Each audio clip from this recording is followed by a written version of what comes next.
wabarakatuh. Halo teman-teman, perkenalkan saya Liana M. Latif dengan NIM 9414222026. Saya dari jurusan Ilmu Ekonomi kelas B. Video kali ini saya buat untuk memenuhi tugas ekonomi, keuangan, dan perbankan. Pada video kali ini saya akan menjelaskan tentang pendalaman keuangan. Pengertian pendalaman keuangan. Pendalaman keuangan adalah ukuran rasio antara jumlah kekayaan yang dinyatakan dengan uang atau finansial aset dengan pendapatan nasional. Semakin tinggi rasionya, memiliki arti bahwa penggunaan uang dalam perekonomian negara semakin dalam. Semakin tinggi pendalaman keuangan, semakin besar penggunaan uang dalam perekonomian dan semakin besar serta semakin luas kegiatan lembaga keuangan maupun pasar uang. Menurut Goyal dan kawan-kawan 2011, pendalaman pada sektor keuangan mengandung arti adanya kenaikan volume transaksi keuangan dalam perekonomian.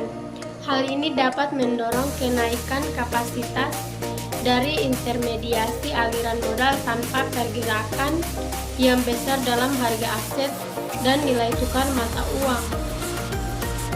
Selain itu, pasar keuangan yang semakin dalam dapat memberikan sumber-sumber alternatif pembiayaan dalam kondisi lingkungan internasional yang mengalami krisis dan membatasi terjadinya adverse spillovers.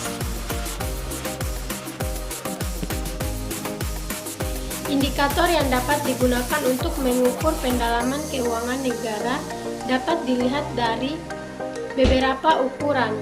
Dalam hal ini, terdapat beberapa pandangan mengenai indikator untuk mengetahui perkembangan sektor keuangan di suatu negara. Di antaranya, pendapat yang dikemukakan oleh Lynch 1996 yang menyatakan terdapat 5 indikator untuk mengetahui perkembangan sektor keuangan suatu negara, yaitu sebagai berikut. Bagian A, ukuran kuantitatif atau quantitative measure. Indikator kuantitatif bersifat moneter dan kredit seperti rasio uang dalam arti sempit terhadap PDB, rasio yang dalam arti luas terhadap PDB, dan rasio kredit sektor swasta terhadap PDB. Indikator kuantitatif ini untuk mengukur pembangunan dan kedalaman sektor keuangan. B. Ukuran struktural atau structural measure. Indikator struktural menganalisis struktur sistem keuangan dan menentukan pentingnya elemen-elemen yang berbeda-beda pada sistem keuangan. Rasio-rasio yang digunakan sebagai indikator adalah rasio uang dalam arti luas terhadap PDB dan rasio pengeluaran pasar sekuritas terhadap uang dalam arti luas. C. Harga sektor keuangan atau financial price. Indikator ini dilihat dari tingkat bunga kredit dan pinjaman sektor real. D. Skala produk atau produk rank. Indikator ini dilihat dari berbagai jenis instrumen keuangan yang terdapat di pasar keuangan, seperti produk keuangan dan bisnis atau komersial paper, corporate bond, listed equity, produk investasi, produk pengelolaan risiko, dan nilai tukar luar negeri. E. Biaya transaksi atau transaction cost. Indikator ini dilihat dari spread suku bunga. Selanjutnya, faktor-faktor yang mempengaruhi pendalaman keuangan. A. Nilai tukar mata uang. Nilai tukar mata uang mencerminkan harga mata uang dibandingkan dengan mata uang lainnya. besarnya nilai tukar mata uang tersebut akan tercermin dari nilai kurs yang terjadi. Naik turunnya nilai tukar mata uang mengalami apresiasi dan depresiasi kurs mata uang. Pada dasarnya dipengaruhi oleh banyak faktor sesuai dengan sistem yang dianutnya. Faktor-faktor tersebut dapat berupa faktor ekonomi dan faktor bukan ekonomi. Dalam sistem nilai tukar tetap, Fixed Exchange Rate System, nilai kurs mata uang domestik terhadap mata uang asing besar kecilnya ditentukan oleh kebijakan dari otoritas moneter. B. Pendapatan nasional. Pendapatan merupakan indikator utama dalam pengukuran kinerja perekonomian negara. Istilah pendapatan ini dapat dilihat dari perspektif ekonomi mikro dan makro. Dalam perspektif ekonomi mikro, pendapatan merupakan besarnya insentif yang diterima oleh masyarakat atau jasa yang telah dikeluarkannya untuk menghasilkan sebuah keluaran. Semakin tinggi pendapatan yang diterima masyarakat dalam bekerja menunjukkan semakin besarnya insentif yang diterima masyarakat atas pemakaian input tenaga kerjanya dalam kegiatan menghasilkan keluaran.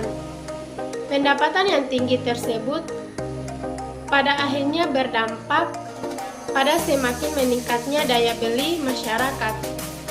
Kenaikan data beli ini akan mendorong masyarakat untuk melakukan permintaan terhadap berbagai barang dan jasa dalam perekonomian. Dalam konteks ini, semakin tinggi pendapatan yang diterima masyarakat, maka semakin besar pula peluang pelaku ekonomi untuk dapat melakukan penyimpanan uang di sektor keuangan. C. Tingkat bunga. Tingkat bunga mempresentasikan harga dari suatu uang. Uang dianggap sebagai komoditas yang dapat diperjualbelikan di pasar uang. M.C. Kinnon dan Zhao pada tahun 1973 menguraikan teori yang melandasi keputusan pengambilan kebijakan di sektor keuangan, khususnya di negara sedang berkembang, pada tahun 1980-an. Menurutnya, besar kecilnya tingkat bunga sangat terkait dengan adanya kebijakan represi keuangan atau financial repression yang terjadi dalam perekonomian negara. Represi keuangan dapat ditandai oleh adanya pembatasan dalam tingkat bunga, suku bunga real rendah dalam perekonomian. Kondisi ini menyebabkan rendahnya minat masyarakat untuk menyimpan dananya di bank. Selanjutnya, perkembangan pendalaman keuangan di Indonesia. Perkembangan sektor keuangan negara dapat diukur dari besarnya rasio keuangan sektor keuangan terhadap PDB. Indikator keuangan tersebut seperti jumlah uang beredar atau money supply dalam ukuran M1, quasi-money, QM, dan M2.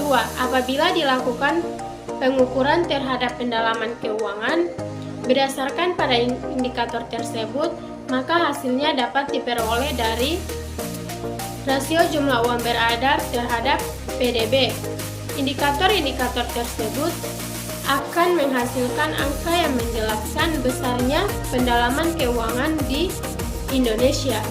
Semakin besar rasio terhadap pendalaman keuangan menggambarkan semakin besar pula keterlibatan masyarakat terhadap sektor keuangan.